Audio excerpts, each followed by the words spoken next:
And welcome back to Washington Commanders Insider. Today we're talking about day number 17 of training camp for the Washington Commanders. We're going to be taking a look at the key insights along with the standouts from today's practice. And so before we go ahead and we jump into it, I first want to remind you to hit that subscribe button, just like Jaden Daniels is going to be hitting Terry McLaurin, Deebo Samuel, Zach Ertz, and many others for multiple touchdowns this upcoming season. And so in exchange for hitting that subscribe button, I'm going to give you nothing but daily content around the Washington Commanders. And so make sure that you hit that like, you hit that subscribe, and you join the Washington Commanders Insider family as we talk nothing but Washington Commanders football. And so with that being said, let's go ahead and let's jump into it as we're talking about day 17 of training camp for the Washington Commanders. And Kliff Kingsbury is the coach that starts us off here before practice. And so just paraphrasing the things that he said in his presser before practice. And so the first key point that he mentions that I think is very important is he's talking about Jaden Daniels and him taking a step forward as a player here in year number 2. And so he's asked about Jaden Daniels, and here are some of the insights that he provides. And so the first thing that he says with Jaden Daniels is that he's treating each rep like a game. And so you can definitely imagine that type of intensity is something that the team can feed off of. And I can imagine that this was how Jaden Daniels approached year 1. And so he's building off of that. And so the next thing that he talks about with Jaden Daniels is just he's talking about his awareness, because he's asked about, Jaden Daniels doesn't wear an armband. And so just to put an example out there, you'll see quarterbacks that have the armband, they're getting the call in and they look down and things like that. That is not the case with Jaden Daniels. And so he talked about how, just jokingly, he has a photographic memory and just really he knows where everybody is going. He understands where the assignments are for everybody, and just really talking about how he's taking on more tasks this year and just controlling the process even more, especially when he's talking about pre-snap stuff. And so he does talk about that with him. And so just getting the team into the right, plays in that pre-snap situations where there's the checks for the runs, the passes, and things like that. And he also mentions line adjustments, and so sliding the protections and things like that. And so it sounds like that, look, Jaden Daniels got a great awareness of the offense going into year number 2, and he's just orchestrating things out there. And that's something that Austin Eckler said. And so the next thing that Kliff Kingsbury talks about is the routines have improved more. And so that kind of goes into the first point with treating each rep like a game. And so it just sounds like his routines, his habits, they've gotten even better here in year number 2. And so giving us some insight on Jaden Daniels. And so the next thing, he's asked about Joe Whitt Jr. and just asking, what makes him great as a head coach. And so he talks about with Joe Whitt Jr., this is a guy that is competitive. He wants to win each rep. He talks about how Joe Whitt Jr. does a terrific job as far as adjusting to the personnel. And then he also talks about his drive, his leadership, and his work ethic. And so just really talking about some qualities here with Joe Whitt Jr. that makes him terrific as a coach. And so the next thing with Kliff Kingsbury, he talks about the timing here with this offense and just really having to have everybody out there at this point in time. And so he is asked about Terry McLaurin, and he's like, look, at the end of the day, it's all about getting together on the grass and getting everyone to gel in the next 3 weeks. He feels like that this is something that is huge for this football team at this point in time, in training camp. And so he does say that one more time, that to the point where we're to the point where we need to get guys out there to gel and start working towards getting better. And so just really talking about, hey, players can be in the classroom and things like that, but at some point you got to get out there. You got to get on the field. You've got to understand, okay, look, you start to break the route off here, understanding the communication on the offensive line and things like that. So it sounds like that Kliff Kingsbury is really kind of talking about what I've said here on the show the last couple times, especially with the wide receiver core, that for them to get onto the same page, what Deebo can do. I think you do have an understanding of what Terry McLaurin can do, but you still need to get out there and get him some rhythm. But you also need to get, everybody else in sync here. And so that means that getting, players into their natural role. And I think that that's kind of, maybe off a little bit, because you do have the players out either due to injury. Actually, we have to say injury at this point, because Terry McLaurin is on the PUP list. And then, you have like a guy like Sam Cosmi, you have Brandon Coleman, and these guys are out. And so, you're trying to get that continuity here. And look, it is getting a bit late because come Monday night, you're going to be heading into week 2 of preseason. And so just like that, you're going to pass by that game. And the next thing you know, you're getting ready to ramp up for week 1. And so an interesting insight there from Kliff Kingsbury about that. Next, he talks about B-Rob, talking about how he had his best practice against the New England Patriots. He talks about the running backs. Once again, that is a very competitive group out there. And he said that, look, all 6-7 running backs really have a chance to play in this league. He feels like that it's a deep group, and he's just wanting to see how this is going to shake out. He's asked about balance when it comes down to calling the football game or really attacking a defense. And I thought that this was interesting because he's like, balance is about being the best against a certain defense. And so he's like, look, if that means you have to pass the ball so many times or you have to run the ball so many times, you do whatever it takes in order to get the best of the defense there. So I love hearing that from Kliff Kingsbury. And then the next thing he was talking about too, was the wide receiver room. And so going back to a point that I've mentioned here, but he says that, look, it is a work in progress. And he was like, look, there's some people that stepped up and took the opportunities. There's some people that did not take the opportunities, but they still have a lot to show. And so that's Kliff Kingsbury, offensive coordinator, talking about the wide receiver room. And so next, I wanted to go ahead and jump into Coach Joe Whitt Jr. And so I saw his presser that was after practice here. And so once again, I think he gives us some great insights as to where the defense is right now. And so with him, I love where Joe Whitt Jr. picks up with saying that he's just allowing coaches to coach and the players just to be in the right spots. And so just trusting his staff and things like that. And so it just sounds like that Joe Whitt Jr. is just really trusting, the process and just really trusting that, hey, they're going to get the players into the right spots, trusting that, the coaches that he has with them, they're coaching these guys up to the max and it's going to work together. And so Joe Whitt Jr. showing his trust in his staff and his players as far as getting into the right spots there. The next thing that he talked about is really the growth with the defense.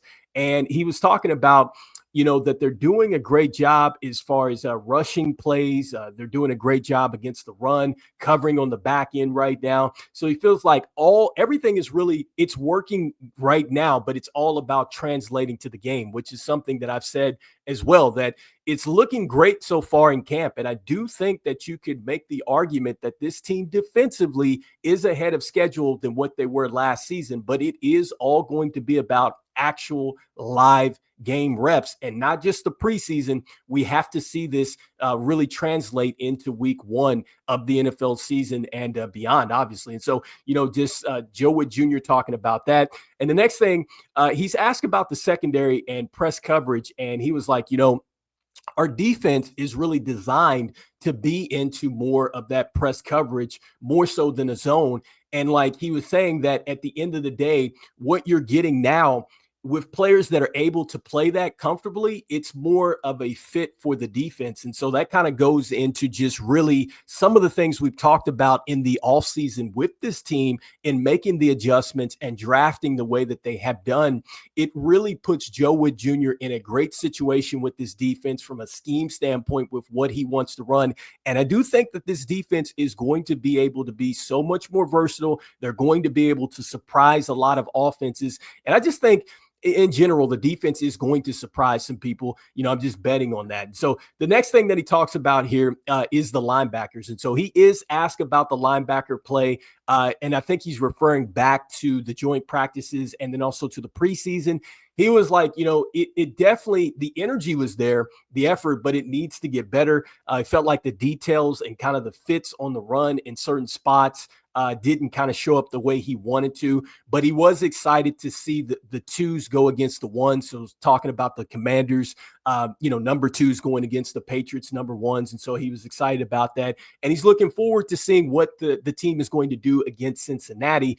And then the next thing he talks about is Jeremy Reaves. And so he does say with Jeremy Reaves, this is a guy that definitely has earned some playing time on the defense. He says, look, right now he is a special teams ace. And so it's just trying to find ways to get him out there on the defense. But he's playing physical out there. He's playing fast right now. He's earned the third safety position. And so Jeremy Reaves taking a step forward with this team. And then giving us some more insight on the defense. He said that, look, they're playing more. He wants to see them playing more like the scrimmage that they had. And then also, too, he said that the joint practice started off well against New England, but then they kind of lost, I think, a little bit of the concepts, I think, with the rush lanes and stuff like that. So talking about some rushing TDs that happened in that scrimmage. And so, getting to the principle of, staying with your rushing lanes and things like that.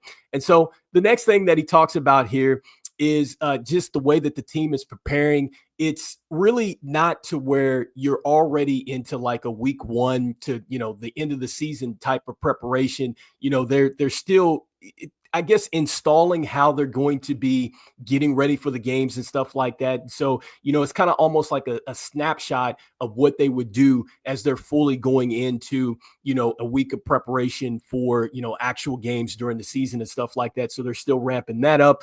And he talked about the 5 corners and really how they've shown flashes so far. And he's excited to see them go against Jamar Chase, who he feels like is the best wide receiver in the league. He feels like that T. Higgins is not a number 2. And so he talks about that as well. And so next thing I wanted to jump into is the standouts and just really the practice notes here. And so the first thing that is of note here, when you go over to this article, which you can see this is on Hogs Haven. And it's a terrific piece where you get a lot of the tweets, you get a lot of the videos, and just really the insights, from the folks that were out there at the practice. So definitely go and check that out where you can see this stuff. And so one of the first things to note here is that it was padded practice out there today. And so they were outdoors. That's another thing as well.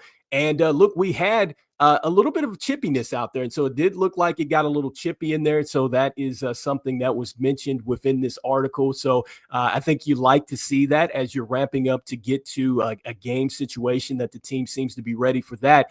And then when it came down to just the players that were available today, we got some good news. And so starting with Ja'Cory Crosky-Merritt. And so it looks like that Ja'Cory Crosky-Merritt didn't have the non-contact jersey on. He was in pads, which is a great sign. And so I'm looking forward to seeing some more of him, hopefully here in week number 2. Next thing, Jordan McGee. And so Jordan McGee, he's back on the practice field, and he had the pads on as well. Bobby Price, I believe he did have the non-contact jersey on, but he did have the pads on. And so this is a guy that is working his way back from a concussion. You had Marcus Mariota. He was back in pads today. And so those are great signs. Players who have been out are back in pads. And also, too, Tyler Owens was out there as well. So he's back in pads, too. And so next thing, just talking about, surprise, surprise, Deebo Samuel having another great day along with Jaden Daniels. And so looks like that Deebo Samuel, it looks like he made a ton of plays today. He was kind of used all over the place. And so really showing his versatility. And we continue to hear this with Deebo Samuel. And I cannot wait to see this offense when they fully do get everybody on the grass, so to speak, here, like Kliff Kingsbury was talking about, meaning everybody on the field and just yelling. Because I do think that when you add Terry McLaurin with Deebo Samuel, and then they figure out this rotation of wide receivers to go with these guys, because I think once these guys get a chance to kind of slide into maybe more of a natural fit for them, you're going to see this offense take off. I cannot wait to see the versatility. We still got Noah Brown, who is out due to injury. And so I think that is certainly going to help us here. But he had a very good day. Next thing here is that Ja'Cory Brooks. And so Ja'Cory Brooks, you've heard me talk about this guy before, undrafted free agent. He played for Louisville. And I love his game. I really do. I think he's terrific as far as going up for contested footballs and things like that.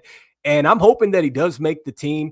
He continues to show flashes. I think it's just a matter of putting it together consistently for him, because it's some days he'll show some flashes and then some days maybe not as good. But I think he was one of the guys that showed up in week 1 from the wide receiving core. And so it looks like that he had a very nice deep cross here. And then the next thing with Jaden Daniels, man, I saw the highlight where he hits Zach Ertz, and I believe I also saw the Ja'Cory Brooks, man. But I think he is throwing darts out there. And so he looked very good today. Jaden Daniels looking very comfortable. Zach Ertz, man, I'm telling you what, he is going to be a problem when the season starts. Next thing that is mentioned within this article is it looks like that Jalen Lane showing his ability to get some separation against Ben Nickel. And so that was talked about on a crossing route. Next thing here, Noah Iganagami making plays in the secondary. Almost comes up with an interception on Jalen Lane. So very athletic there. And speaking of Jeremy Reeves, coming down off the edge, it looks like that he made a couple plays. And so that kind of goes into the physicality that Joe Whitt Jr. was talking about. Matt Gay kicked today. He had 5 of 5. And I guess, he made 5 of 5, excuse me. And it was one field goal that he made that was over 50 yards. So I believe like a 52-yarder is what it said there. Next thing here, you had Ja'Cory Krosky-Barrett, I guess, working in the kick return game. And so I talked about that a little bit when he initially got drafted. And so let's see if they're going to run him back here in week number 2 of preseason play and see what that looks like. If they're going to put him on the kick return game, another situation in which he could get onto the field very early. Next thing, just looking at the DBs here. So the DBs looked very good in the drills that I saw here, again, within that article. And so one of the things that they were doing is it looks like that they were kind of working on like the read and react. And so you see players kind of come up simulating like they are going to go ahead and press the receiver with a hand, and just you're in your back pedal and you're reading that way. You turn, you locate the football that way. So just read and react, working on your footwork, working on that initial punch, probably in press coverage there. And so that was a nice drill to see. Next thing that it shows here is like mirror work. And so you see players that it's like they're mirroring one another. And then the next thing you know, they have to turn and go into a sprint there. So kind of working on that change of direction, which you definitely have to have, especially if you are playing some man-to-man, kind of situations out there on the defense. And so that was good to see with the DBs getting after it. Next thing, you get a chance to see what's going on with the defensive linemen today. And so it looks like that they were working on a lot of stuff as far as like counters off of the sleds and the bags, which going back one more too, with the DBs, there was like a nice drill too, where they were working on a peel where you come up, you hit the sled, and then you have to locate the ball carrier and make contact there. And so it wasn't like full on tackle them or anything like that, but terrific drill, when you're talking about coming up, getting off that initial blocker of the wide receiver and then having to make a play, in the run game. And so that was good to see. But going back now to the defensive line, Javon Kinlaw really showing his drive, his power, kind of getting through the bags and stuff like that. And so you see that Joe Whitt Jr. is there with him as he's kind of working through that. And then also too, there was a drill where Dietrich Wise Jr. kind of working through where, it's almost like you're coming up to the bag and it's almost like you're holding the edge, and then you have to go and then meet that ball carrier. And so it's like 2 bags and then you hit the ball carrier there. So that was a nice little drill that they were showing within that article once again. So the defensive lineman getting some reps. And then also too, man, the offensive line, there was a nice little drill there where you see that they're working on coming up initially on the double team, and then somebody has to get to the second level. So talking about getting that double team block initially and then getting out to the second level. So good stuff there from the offensive line today, showing them firing and getting off the ball as well. And so those are the key really takeaways from today's practice, guys. And so once again, if you want to check that out, you can head over to, again, it's Hogs Haven here. I'm going to put that article up one more time. It's a great article where you can see the clips, tweets, and all that stuff like that. So you guys let me know what the key takeaways are from today's practice is for you. Also, too, let me know what you guys are thinking here with what Kliff Kingsbury had to say, because I do think that is really a huge nugget when he's talking about, look, we are at a point in time that we need to start having everybody on the field. So I don't know if that's a big hint there, but I'm just saying. But anyway, you guys let me know in the comments what you guys are thinking. And as we always say, look, go Commanders, and I will see you guys on the next one. All right, peace.